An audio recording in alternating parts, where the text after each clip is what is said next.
ঢাকা বিশ্ববিদ্যালয় কেন্দ্রীয় ছাত্র সংসদ ডাকসু নির্বাচনকে কেন্দ্র করে ভিন্ন আমেজ ক্যাম্পাসে পূর্ণ প্যানেল ঘোষণা সহ মনোনয়ন ফর্ম জমা দিয়েছেন ছাত্র সংগঠনগুলো। তবে এখনও প্যানেল ঘোষণা করেনি জাতীয়তাবাদী ছাত্রদল। আজ মনোনয়নপত্র সংগ্রহের চেয়ে ফর্ম জমা দেওয়া হয়েছে সবচেয়ে বেশি। তবে পক্ষপাতিত্বের অভিযোগ এনেছে কয়েকটি প্যানেল। চিফ রিটার্নিং অফিসার বলেন, লেভেল প্লেয়িং ফিল্ড নিয়ে কোনো আশঙ্কা নেই, অভিযোগ পেলে সাথে সাথেই ব্যবস্থা নেওয়া হবে। সোমবার রাতে সিদ্ধান্ত আসে ডাকসু নির্বাচনের মনোনয়নপত্র সংগ্রহ ও জমাদানের সময় একদিন করে বাড়ানো হবে।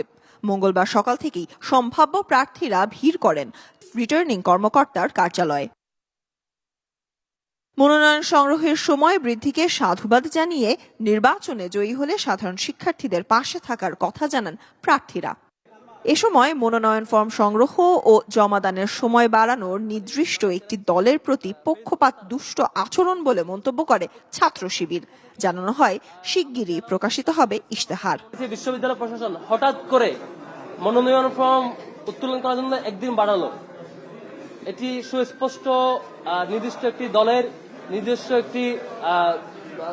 একটি দলের কাছে তাদের পক্ষপাত দুষ্ট আচরণ। আমরা ঐক্যবদ্ধ শিক্ষার্থী যে জোট করেছি, সেই জোটের মাধ্যমে আমরা শিক্ষার্থীদের কথা দিতে চাই। শিক্ষার্থীদের যে কথাগুলো আছে সেগুলো এই জোটের পক্ষ থেকে আমরা বলবো এবং আমাদের ইশতেহারে তাদের কথার প্রতিচ্ছবিগুলো থাকবে। একই সুর ছিল ডাকসু ফর চেঞ্জ প্যানেলেরও। অভিযোগ, একটি দলকে বিশেষ সুযোগ দেয়ার। এদিনও ধোঁয়াশা কাটেনি ছাত্র দলের প্যানেল নিয়ে। বিভিন্ন পদের মনোনয়নপত্র সংগ্রহ করতে দেখা যায় অনেককেই। আমাদের সাংগঠনিক অভিভাবক তিনি আমাদেরকে ফর্ম উত্তোলন করার নির্দেশনা দিয়েছেন, সেই জন্য আমরা আজকে ফর্ম উত্তোলন করেছি এবং আমাদের সকলের ডাটা আমাদের দেশনায়ক জনাব তারেক রহমান নিচ্ছে। অতি শীঘ্রই আপনারা প্যানেল দেখতে পাবেন। তবে সকল দলের অভিযোগ উড়িয়ে দিয়ে চিফ রিটার্নিং অফিসার বলেন, কোনো চাপে নয়, আগ্রহী সবাই যেন ডাকসু নির্বাচনে অংশ নিতে পারে সেজন্য মনোনয়নপত্র বিতরণ ও জমাদানের সময় একদিন করে বাড়ানো হয়েছে। সকল ছাত্রছাত্রী যারা আগ্রহী তারা যাতে এই ভিতরে সংযুক্ত হয়। অনেকে অনেক দূর থেকে আসছে। এর আগে দুপুরে পুরো প্যানেল ঘোষণা করে বাম ছাত্র সংগঠনগুলোর নেতৃত্বাধীন পর্ষদ প্যানেল। বিপুল ভোটে জয়ের আশা তাদের। উপজাতি বলে পরিহাস করেন, তাদেরও 4টা ভোট টানার জন্য পার্বত্য চট্টগ্রামের যে অধিবাসী। বুধবার মনোনয়নপত্র জমা দেওয়ার শেষ সময় বিকেল 3টা। বৃহস্পতিবার চলবে যাচাই বাছাই। Sultana Swarna, DBC news, Dhaka. দর্শক, বিস্তারিত জানাতে ঢাকা বিশ্ববিদ্যালয় থেকে সরাসরি আমাদের সাথে যুক্ত হচ্ছেন সহকর্মী সুলতানা স্বর্ণা। স্বর্ণা, কি বলছেন মনোনয়ন প্রত্যাশীরা, আর ছাত্রদলের প্যানেল ঘোষণা নিয়ে কিছু জানতে পেরেছেন কিনা? সাথে প্রথমেই আসলে জানতে চাই, এই মাত্র অর্থাৎ 5টা বাজার সাথে সাথেই কিন্তু শেষ হয়েছে মনোনয়নপত্র সংগ্রহের সবশেষ সময় এবং একদম শেষ মুহূর্তে ছাত্রদলের পক্ষ থেকে কিন্তু 3টি হলের সদস্য সচিবরা কিন্তু এসেছে, সভাপতিরা এসেছেন এবং তারা কিন্তু একজন তাদের মধ্য থেকে আজ মনোনয়নপত্র একদম শেষ মুহূর্তেই সংগ্রহ করেছেন এবং বলাই চলে এবারের ডাকসু নির্বাচনের সব শেষ মনোনয়নপত্রটি তিনি সংগ্রহ করেছেন। এবং আমরা যখন ছাত্র দলের পক্ষ থেকে অর্থাৎ আজ যারা সদস্যপদ কিংবা মনোনয়নপত্র সংগ্রহ করেছেন ছাত্র সংসদের জন্য কিংবা ডাকসুর জন্য, তাদেরকে আমরা যখন জিজ্ঞাসা করছি তারা কিন্তু গতকালকের মতো আজও আমাদের একটি জিনিসই বলেছেন, হাইকমান্ড থেকে তাদের পূর্ণাঙ্গ প্যানেলটি কিন্তু জানানো হবে এবং পূর্ণাঙ্গ প্যানেল হাইকমান্ড থেকে জানানোর আগ পর্যন্ত কিন্তু তারা কে কোন পদে মনোনয়নপত্র সংগ্রহ করছেন সেটি সম্পর্কেও কিন্তু গণমাধ্যমের সামনে অবহিত করতে তারা আসলে আমাদের সাথে সেই তথ্যও কিন্তু বলেননি। এবং তার পাশাপাশি যদি যুক্ত করি, ছাত্র দল পাশনের সাথে সাথে আজ কিন্তু ছাত্র শিবির এবং বাম সংগঠন এর পাশাপাশি বিভিন্ন দল থেকে কিন্তু অনেকেই মনোনয়নপত্র সংগ্রহ করেছেন, তার পাশাপাশি অনেকেই মনোনয়নপত্র দিয়েছেন। তবে মনোনয়নপত্র জমা দেবার সংখ্যাটাই কিন্তু অনেক বেশি এবং সেক্ষেত্রে মনোনয়নপত্র যারা জমা দিয়েছেন অনেক সংগঠন থেকে বা অনেক প্যানেল থেকে কিন্তু আমরা অভিযোগ পেয়েছি, পক্ষপাত দুষ্টের কিন্তু অভিযোগ তারা করেছেন। অর্থাৎ ছাত্র দল কিংবা অন্যান্য সংগঠনকে, বড় সংগঠনের প্রতি পক্ষপাত দুষ্ট একটি আচরণ বিধি লঙ্ঘনের পাশাপাশি বিভিন্ন ধরনের আচরণ কিন্তু তারা কথা অভিযোগ বলেছেন। এখন চিফ রিটার্নিং কর্মকর্তা কিন্তু এসেছেন, অর্থাৎ যেহেতু কিছুক্ষণ আগেই সাথে বলছিলাম যে 5টার সময় শেষ হয়েছে, তিনি কথা বলবেন। আমরা চেষ্টা করব তার কথাটাতে আসলে যুক্ত হবার। তবে আজ পর্যন্ত আমাদের কাছে যে তথ্য আছে, আজ 80 জনের মতো কিন্তু মনোনয়নপত্র সংগ্রহ করেছেন এবং আমরা এর মাধ্যমে কিন্তু প্রায় 600-র মতো মনোনয়নপত্র, ডাকসুর মনোনয়নপত্র কিন্তু আজ বিতরণ করা হয়েছে এবং সব মিলিয়ে বিতরণ করা হয়েছে এবং তার সাথে কিন্তু হল সংসদেরও মনোনয়নপত্র সংগ্রহ করার সময় শেষ হয়েছে আজ বিকাল 5টা। আমরা আসলে অপেক্ষা করছি চিফ রিটার্নিং কর্মকর্তার বক্তব্যের জন্য। তার সাথে আসলে যুক্ত করতে চাই, এই ছাত্র সংসদ নির্বাচনের আচরণ বিধি নিয়েও কিন্তু কিছুক্ষণ আগে বিকেলবেলা কিন্তু কথা বলেছিলেন চিফ রিটার্নিং কর্মকর্তা। তিনি কিন্তু বলেছেন যে আসলে কোনো ধরনের আচরণবিধি লঙ্ঘন হলে জিরো টলারেন্স কিন্তু আসলে পালন করবে প্যানেল, এমনটাই কিন্তু জানানো হয়েছে। আমরা চিফ রিটার্নিং কর্মকর্তার বক্তব্যেই চলে যাচ্ছি। Ready.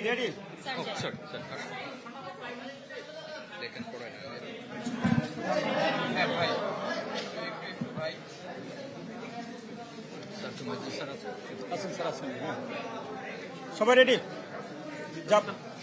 যাবো।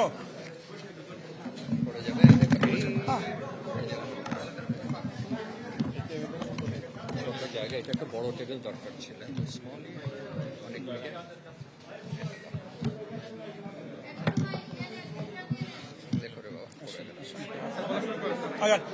প্রিয় সাংবাদিক ভাই বোনেরা, সবাইকে সালাম এবং শুভেচ্ছা। আপনারা গত 12 তারিখ থেকে আমাদের মনোনয়ন ফর্ম বিতরণ আপনারা রিপোর্ট করতেছিলেন। সর্বশেষ মনোনয়ন ফর্ম বিতরণ আজকে 19 আগস্ট 2025 পর্যন্ত আমরা টোটাল 658টি মনোনয়ন ফর্ম ডাকসু ইলেকশনের জন্য, কেন্দ্রীয় সংসদের জন্য বিতরণ করেছি। এই পর্যন্ত 658টি। আজকে জমা পড়েছে 106টি, আর আজকে বর্ধিত যে সময় ছিল টাইম, আজকে নিয়েছে 93টি। তাহলে মোট আমাদের এই পর্যন্ত বিতরণ ডাকসুতে 658টি। হল সংসদের আপডেটটা আমরা এখনো পাইনি। আমার মনে হল সংসদগুলোতে বেশি যায়নি। আপনারা আগে গতকাল যে 1226 পেয়েছিলেন, তার সাথে হয়তো প্লাস কিছু হবে, সেটা এখন পর্যন্ত আমরা যেহেতু দিতে পারিনি আর বললাম না। তো ঠিক আছে, আপনাদেরকে অসংখ্য ধন্যবাদ আমাদের প্রতিদিনের নিউজগুলো কভার করার জন্য এবং তথ্যগুলো জনগণের দ্বারপ্রান্তে পৌঁছিয়ে দেওয়ার জন্য। সকল মিডিয়াকে আমরা ডাকসুর পক্ষ থেকে ধন্যবাদ জানাচ্ছি। আমাদের চিফ রিটার্নিং অফিসার সহ সকল রিটার্নিং অফিসারের পক্ষ থেকে আপনাদেরকে ধন্যবাদ জানাচ্ছি। আর একটা অভিযোগ আছে, যেটা হচ্ছে এরকম যে বাম গণতান্ত্রিক ছাত্র সহ গণ অধিকার পরিষদের যে ছাত্র সংগঠন, তারা সবাই বলেছে যে দাবি প্রশাসন একটি বিশেষ রাজনৈতিক দলকে সহযোগী সংগঠনকে সুবিধা দিচ্ছে, বাড়তি সুবিধা দিচ্ছে এবং অনেকটা পক্ষপাতমূলক আচরণ করছে। এই বক্তব্যের সঙ্গে আপনারা একমত, কি বলবেন? আপনারা দেখেছেন গত 12 তারিখ থেকে আপনারা এখানে সবাই সাক্ষী ছিলেন। এখানে কোনো ছাত্র সংগঠনের পরিচয় কেউ আসে নাই। ডাকসুতে কোনো মার্কা এবং কোনো সংগঠনের পরিচয় নাই। শুধুমাত্র আমাদের গঠনতন্ত্র অনুযায়ী বৈধ ছাত্রছাত্রীরা এখান থেকে ফর্ম নিয়েছে, ফর্ম জমা দিয়েছে। এর বাইরে কোনো ধরনের পরিচয় এখানে কিছু হয়নি। নির্বাচনী রোডম্যাপ ঘোষণা অপেক্ষায় আছে বিএনপি। তবে অতীতে রাজনৈতিক বিবেচনায় যেসব ভোট কেন্দ্র করা হয়েছে সেগুলো বাতিল করতে হবে, এমন দাবি বিএনপি নেতাদের। কেউ নির্বাচন পেছানোর যে পাঁয়তারা করছে তা দেশের জন্য মঙ্গলজনক নয় বলেও মন্তব্য করেন তারা। ডিপ্লোমা ইঞ্জিনিয়ার্স ইনস্টিটিউটে বিএনপির সাবেক মহাসচিব ব্যারিস্টার আব্দুস সালাম তালুকদারের 26তম মৃত্যুবার্ষিকী উপলক্ষে আলোচনা সভা ও দোয়া মাহফিল। মরহুম ব্যারিস্টার আব্দুস সালাম তালুকদার। অনুষ্ঠানে বিএনপির স্থায়ী কমিটির সদস্য নজরুল ইসলাম খান বলেন, কর্মীদের আকাঙ্ক্ষা পূরণ করতে দলের কেন্দ্রীয় নেতাসহ সবাইকে সংশোধন হওয়া প্রয়োজন। তাহলে আমাদের সবারই সংশোধিত হওয়া দরকার, যেন আমরা সবাই আমাদের কর্মীদের আকাঙ্ক্ষা আমরা পূরণ করার চেষ্টা করতে পারি। যদিও কিছু কর্মী আছে তাদের আকাঙ্ক্ষা পূরণ করতে পারবেন। বলেন, ষড়যন্ত্র করে নির্বাচন পেছানোর পায়তারা করা হলে পরিণতি ভালো হবে না। কেউ হয়তো পিছানোর চেষ্টা করতেছে, কিন্তু আমরা দেখতে পাচ্ছি আর কি যে নির্বাচন আসন্ন। এদিকে জাতীয়তাবাদী স্বেচ্ছাসেবক দলের ৪৫তম প্রতিষ্ঠা বার্ষিকী উপলক্ষে বিএনপির প্রতিষ্ঠাতা ও সাবেক রাষ্ট্রপতি জিয়াউর রহমানের সমাধিতে শ্রদ্ধা নিবেদন করেন বিএনপির সিনিয়র যুগ্ম মহাসচিব রুহুল কবির রিজভী। পরে গণমাধ্যমকে বলেন, ফেসিবাদের আমলে যেসব ভোট কেন্দ্র হয়েছে সেগুলো উদ্দেশ্য প্রণোদিত। রাজনৈতিক উদ্দেশ্য প্রণোদিত হয়ে যে ভোট কেন্দ্রগুলো করা হয়েছে সেই ভোট কেন্দ্রগুলি বাতিল করে নতুন করে ভোটের জনগণের বিন্যাস দেখে এবং সত্যিকার অর্থে ভোট কেন্দ্র তারা নতুনভাবে ঘোষণা করবেন। ডাকসু নির্বাচনে ছাত্রদলের মনোনয়ন সংগ্রহ ঠেকাতে মব করা হয়েছে বলেও অভিযোগ করেন রিজভী। এই ডাকসু নির্বাচনে মনোনয়ন ফর্ম যাতে ছাত্রদল কিনতে না পারে এই কারণে সেখানে মব তৈরি করে বাধা দেওয়া হচ্ছে। Ariful Islam, DBC news, Dhaka. বহুল আলোচিত ২১শে অগাস্ট গ্রেনেড হামলা মামলার শপথ ছাড়াই এক মামলার সাক্ষ্যকে অন্য মামলায় গ্রহণ করা হয়েছে, যা বিচার বিভাগের নিয়মের স্পষ্ট লঙ্ঘন। এ নিয়ে আদালতে যুক্তি তুলে ধরেছে আসামি পক্ষ। তাদের দাবি, আইভি রহমানকে হত্যার প্রকৃত আসামির বিচার নয়, তারেক রহমানকে ফাঁসাতে চেয়েছিলেন শেখ হাসিনা। ২১ আগস্ট ২০০৪ বঙ্গবন্ধু এভিনিউয়ে আওয়ামী লীগের জনসভায় গ্রেনেড হামলা চালায় দুর্বৃত্তরা। মারা যান আইভি রহমান সহ ২৪ জন, আহত হন কয়েক শত। ওই ঘটনায় হত্যা ও বিস্ফোরক আইনে মামলা দায়ের করা হয়। দুই মামলার বিচারিক কার্যক্রম চলে সমান তালে। ২০১৮ সালের ১০ অক্টোবর বিএনপির ভারপ্রাপ্ত চেয়ারম্যান তারেক রহমান সহ ১৯ জনকে যাবজ্জীবন এবং সাবেক স্বরাষ্ট্র প্রতিমন্ত্রী লুৎফুজ্জামান বাবর সহ ১৯ জনকে মৃত্যুদণ্ড দেয় বিচারিক আদালত। ১১ জনকে দেয়া হয় বিভিন্ন মেয়াদে দণ্ড। তবে গত ১ ডিসেম্বর এ মামলার সব আসামিকে বেকসুর খালাস দিয়ে রায় দেয় উচ্চ আদালত। রায়ে প্রকৃত আসামিদের চিহ্নিত করতে পুনরায় তদন্তে রাষ্ট্রকে নির্দেশ দেয় হাইকোর্ট। পরে হাইকোর্টের ওই রায়ের বিরুদ্ধে আপিল করে রাষ্ট্রপক্ষ। তৃতীয় দিনের শুনানি শেষে নিজেদের প্রতিক্রিয়া জানান আইনজীবীরা। আদালতে আমরা এটা দেখিয়েছি যে একটা মামলায় সাক্ষী নিয়ে ওই সাক্ষীটা আরেকটা মামলাতে হুবহুব তুলে দিয়েছে কার্বন কপি করে, যে এটা বিচারের নামে প্রহসন এবং এটা হতে পারে না। আমরা এটা মাননীয় আদালতের নজরে এনেছি। শেখ হাসিনা নিজে আইভি রহমান হত্যার বিচার হোক সেটা চায় নাই। উনি চেয়েছেন আইভি রহমানের বিচার না, উনি চেয়েছিলেন জনাব তারেক রহমানকে এই মামলায় অভিযুক্ত করার জন্য। এই কারণে বললাম জাস্টিস হারিড, জাস্টিস বারিড। মুফতি হান্নানের স্বীকারোক্তিমূলক জবানবন্দি নিয়েছে দ্বিতীয়বার। তিনিও টিএফআই সেলে সব কিছু মিলে ৪১০ দিন বন্দী ছিলেন। সুতরাং তার করা স্বীকারোক্তিমূলক জবানবন্দির আইনগত কোনো মূল্য থাকতে পারে না। আগামীকাল মামলাটি আপিল বিভাগের কার্যতালিকায় ১ নম্বরে থাকবে বলে জানিয়েছেন প্রধান বিচারপতির নেতৃত্বে ৬ সদস্যের appeal bench. Mizan Ahmed, TVC news, Dhaka. এই রঙিন টিনগুলো কেমন? ১০০ তে ১০০ পিএইচপি পরিবারের জিনিস তো। বিএইচপি আলাবিয়ান হট সুপার কালার ঢেউটিন আপনার মনের রঙে ঘর বানান। ত্রয়োদশ জাতীয় সংসদ নির্বাচনকে সামনে রেখে বাংলাদেশকে ৪ মিলিয়ন ইউরো অর্থ সহায়তা দেবে ইউরোপীয় ইউনিয়ন। সকালে প্রধান নির্বাচন কমিশনারের সঙ্গে দেখা করার পর সাংবাদিকদের এসব কথা জানান ইইউ রাষ্ট্রদূত মাইকেল মিলার। তিনি জানান, আগামী মাসে ইইউর প্রাক নির্বাচনী পর্যবেক্ষক দল বাংলাদেশে আসছে। আমরা নির্বাচন কমিশনের সঙ্গে সাক্ষাৎ করেছি। বাংলাদেশে একটি আন্তর্জাতিক মানের নির্বাচন আয়োজনে $4 মিলিয়ন একটি সহায়তা প্যাকেজ নিয়ে এসেছি।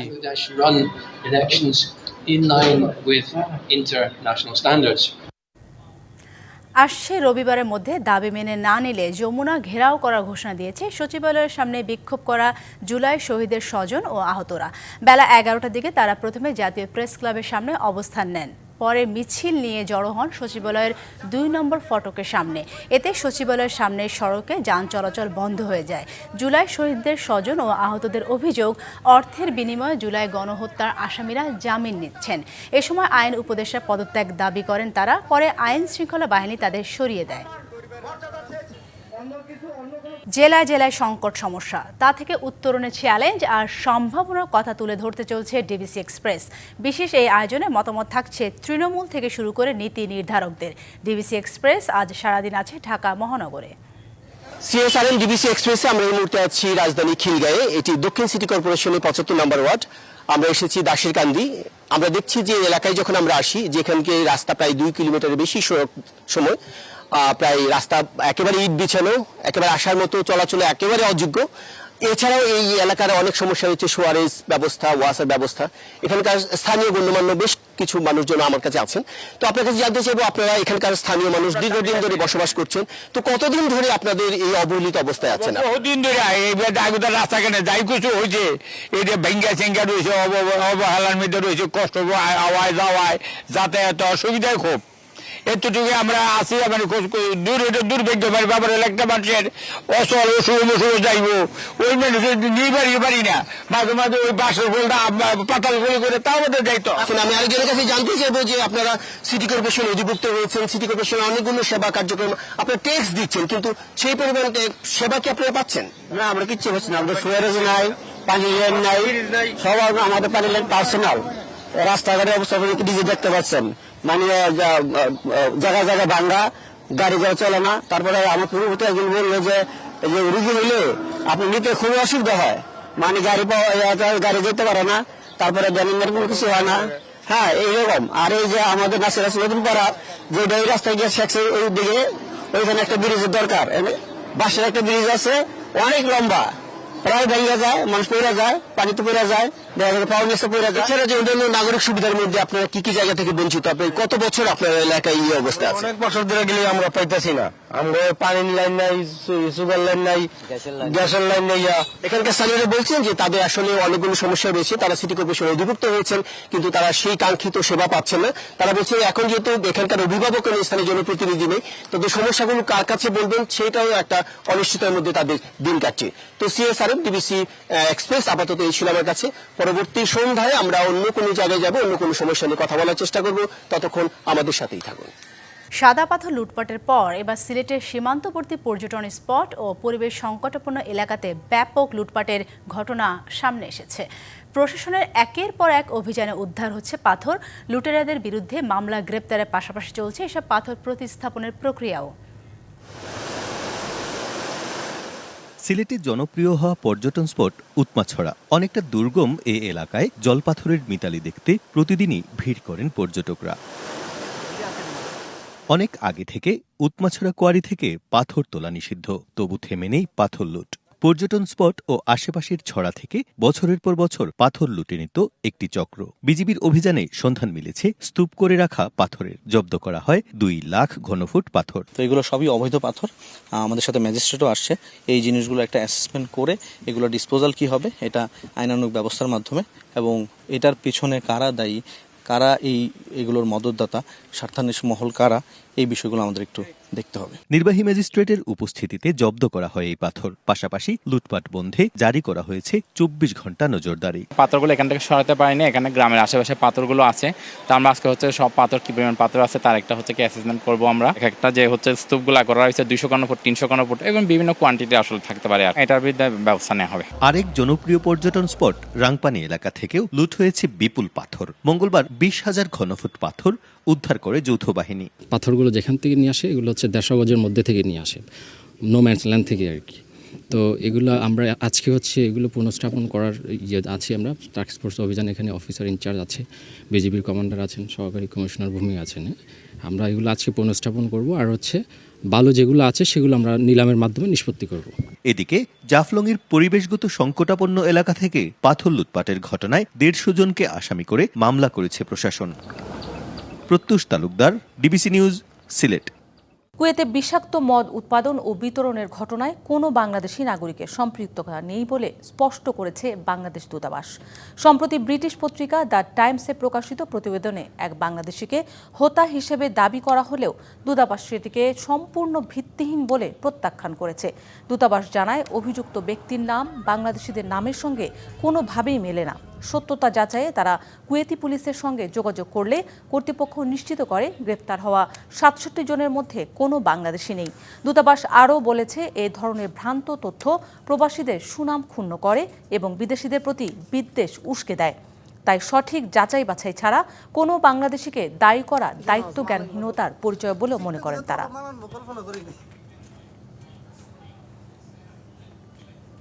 বিভিন্ন গণমাধ্যমে প্রকাশিত হয়েছে বেশ কিছু প্রবাসী যারা কুয়েতে কর্মরত আছেন তারা ঘরে তৈরি বিষাক্ত মদ খেয়ে তারা বিভিন্ন হসপিটালে অ্যাডমিট হয়েছেন। 13 তারিখে খবরটা পাওয়ার সাথে সাথেই আমরা আমাদের দূতাবাসের প্রতিনিধি তাকে আমরা পাঠাই সংশ্লিষ্ট হসপিটালে খোঁজ নেওয়ার জন্য এর মধ্যে কোনো বাংলাদেশি আছেন কিনা, এবং আমরা জানতে পারি যে এর সাথে কোনো বাংলাদেশি জড়িত নেই।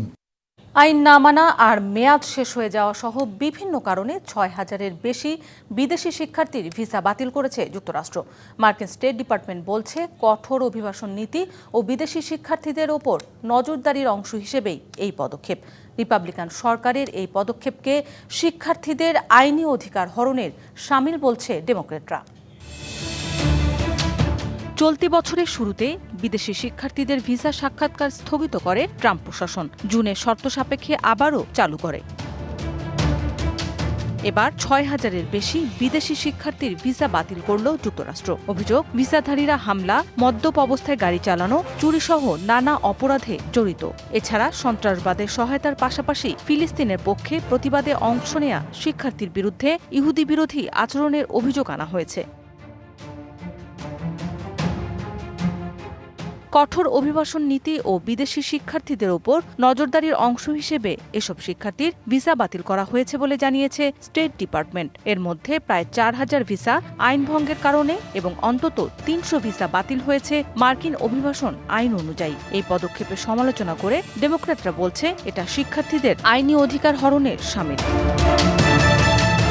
ওপেন ডোরস নামের একটি সংস্থার তথ্য বলছে ২০২৩-২৪ শিক্ষাবর্ষে ২১০টিরও বেশি দেশ থেকে ১১ লাখের বেশি বিদেশি শিক্ষার্থী যুক্তরাষ্ট্রের শিক্ষা প্রতিষ্ঠানগুলোতে ভর্তি ছিলেন। Mousumi Shanta, DBC news desk.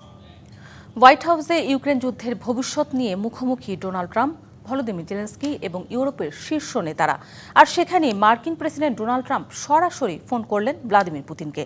জানালেন তিনি এবার বসতে চান রুশ প্রেসিডেন্ট আর জেলেনস্কিকে সঙ্গে নিয়ে। তবে সে বৈঠক কবে, কোথায় তা এখনও ঠিক হয়নি।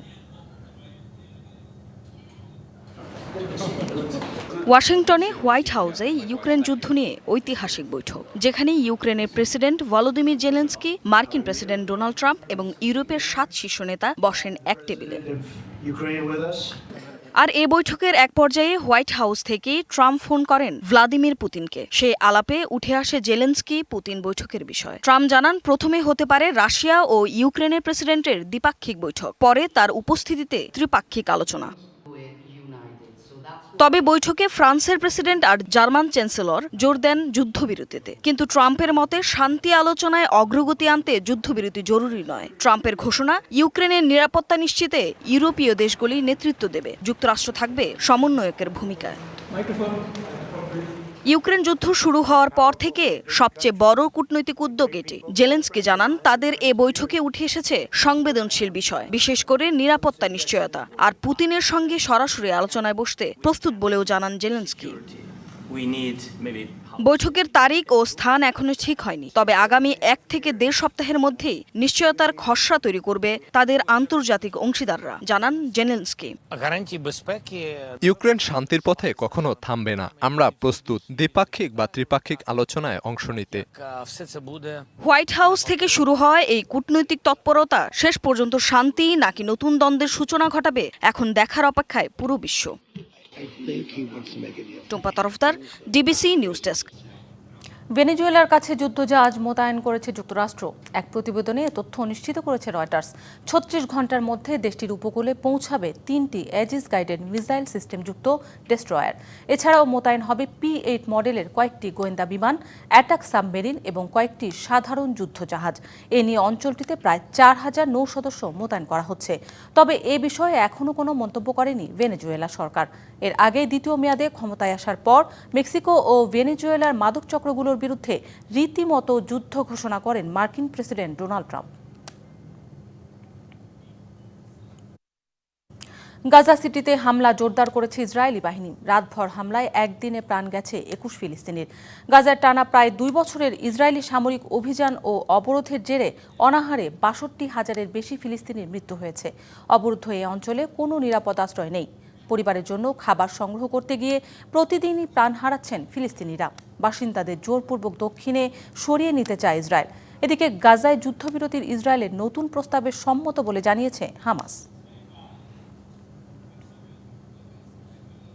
এবার অস্ট্রেলিয়ান কূটনীতিকদের ভিসা বাতিল করেছে ইসরায়েল। স্থানীয় সময় সোমবার দেশটির পররাষ্ট্রমন্ত্রী এ তথ্য নিশ্চিত করেছেন।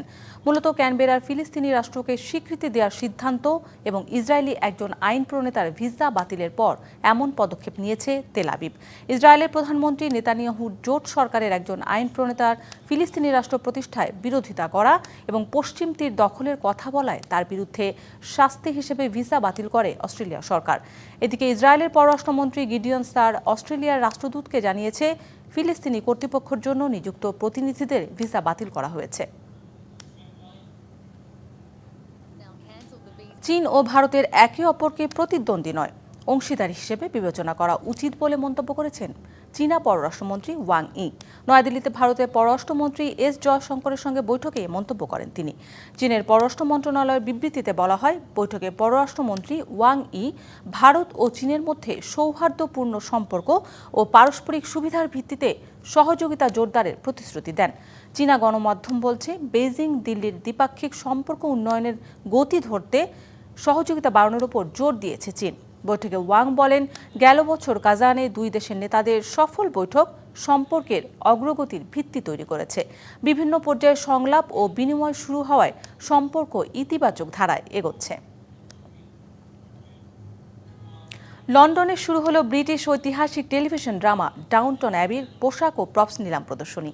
বহুল আলোচিত সিরিজ ও স্পিন অফ ছবিগুলোর স্মৃতিচিহ্ন এবার চলে যাচ্ছে সংগ্রাহকদের হাতে। এক যুগেরও বেশি সময় ধরে বিশ্বব্যাপী দর্শককে মুগ্ধ করা ডাউনটন অ্যাবি এবার বিদায় নিচ্ছে ইতিহাস ও স্মৃতির আবরণে। যুক্তরাজ্যের লন্ডনের নিউ বন্ড স্ট্রিট, যেখানে শুরু হয়েছে ঐতিহাসিক টেলিভিশন ড্রামা ডাউনটন অ্যাবির পোশাক ও প্রপস নিলাম প্রদর্শনী। বনহেমস নিলাম ঘর আয়োজন করেছে এ বিশেষ প্রদর্শনী ও অনলাইন নিলাম চলবে ১৬ সেপ্টেম্বর পর্যন্ত। এর মধ্যে ১২ সেপ্টেম্বর মুক্তি পাচ্ছে সিরিজের শেষ ছবি Downton Abby the grand final. ২০১০ সালে শুরু হয়ে ২০১৫ সাল পর্যন্ত টিভি পর্দায় প্রচারিত হয় ডাউনটন অ্যাবি। গল্পটি ছিল ব্রিটিশ অভিজাত পরিবার ক্রলি ও তাদের গৃহকর্মীদের জীবন ঘিরে। ঐতিহাসিক প্রেক্ষাপটে টাইটানিক ডুবি থেকে শুরু করে বিশ্বযুদ্ধ, সামাজিক পরিবর্তন সবই এসেছে এই সিরিজে। এবার দ্য গ্র্যান্ড ফাইনাল ছবি দিয়ে সমাপ্তি ঘটতে চলেছে প্রায় ১৫ বছরের এই ছবির যাত্রা। এ উপলক্ষে বনহেমস নিলাম ঘরে প্রদর্শিত হচ্ছে জমকালো পোশাক, ডাইনিং সেট, স্ক্রিপ্ট, এমনকি বিখ্যাত বেল ওয়াল। গ্রান্থাম পরিবারের গাড়ি, যার আনুমানিক দাম ২৫,০০০ থেকে ৩৫,০০০ পাউন্ড। জনপ্রিয় চরিত্র লেডি মেরির বিয়ের পোশাকের মূল্য অনুমান করা হচ্ছে ৩ থেকে ৫,০০০ পাউন্ড। প্রয়াত ম্যাগি স্মিথ ও অন্যান্য অভিনেতার পরিহিত পোশাকও থাকছে নিলামে। এটা শুধু পোশাক নয়, প্রতিটি প্রপের পেছনে রয়েছে অসাধারণ শিল্পকর্ম। প্রতিটি লর্ড ডাউনটন অ্যাবির ইতিহাসের অংশ। প্রদর্শনী থেকে আসা আয় দান করা হবে শিশু কল্যাণ সংস্থা টুগেদার ফর শর্ট লাইভসকে। Tumpa Tarafdar, DBC news desk. DBC আন্তর্জাতিক সংবাদ এই ছিল এখনকার মতো। ডিবিসি নিউজের সংবাদগুলো পড়তে ভিজিট করুন dbcnews.tv আর ভিজিট করুন ডিবিসি নিউজের ফেসবুক পেজ এবং ইউটিউব চ্যানেল। সঙ্গেই থাকুন।